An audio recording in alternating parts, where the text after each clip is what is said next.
Friends പുതിയൊരു വീഡിയോയിലേക്ക് എല്ലാവർക്കും സ്വാഗതം. അപ്പോൾ ISLുമായി ബന്ധപ്പെട്ടുള്ള ന്യൂസുമായിട്ടാണ് വന്നിട്ടുള്ളത്. ISLനെ സംബന്ധിച്ച് ഇന്നലെ കേന്ദ്ര കായിക മന്ത്രാലയം ISL വെബ്സിനെയും AFFിനെയും മീറ്റിംഗ് വിളിച്ചിരുന്നു. ഇന്നലെ AFFിനോടും ISL വെബ്സിനോടും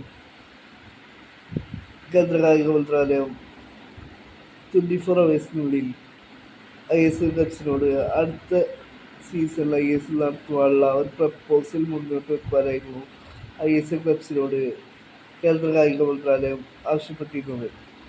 ഇപ്പോൾ ഇത് ISL വെബ്സ് അവരുടെ പ്രപ്പോസൽ AFFിന് സമർപ്പിച്ചിരിക്കുകയാണ്.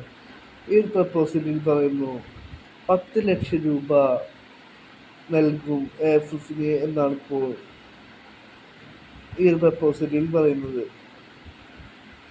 ഇത് ഫുട്ബോളിൻ്റെ ഡെവലപ്മെൻറ്റിനും റഫറിമാരുടെ ഡെവലപ്മെൻറ്റിനും ഗ്രാസ് റൂട്ട് ലെവൽ ഡെവലപ്മെൻറ്റിനും വേണ്ടി 10 ലക്ഷം രൂപ ISL വെബ്സ് AFFിന് നൽകും എന്നാണ് ഇപ്പോൾ വരുന്ന റിപ്പോർട്ടുകൾ.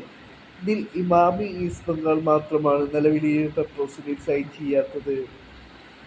ബാക്കിയുള്ള എല്ലാ ക്ലബ്സും ഈ ഒരു പ്രപ്പോസലിനോട് സൈൻ ചെയ്തിരിക്കുകയാണ്.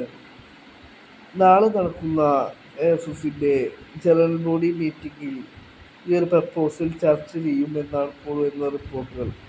ഈ ഒരു പ്രപ്പോസൽ AFF അംഗീകരിച്ചു കഴിഞ്ഞാൽ ഈ ഒരു സീസൺ ISL നടക്കുവാനുള്ള സാധ്യതകൾ കൂടുതലാണ്.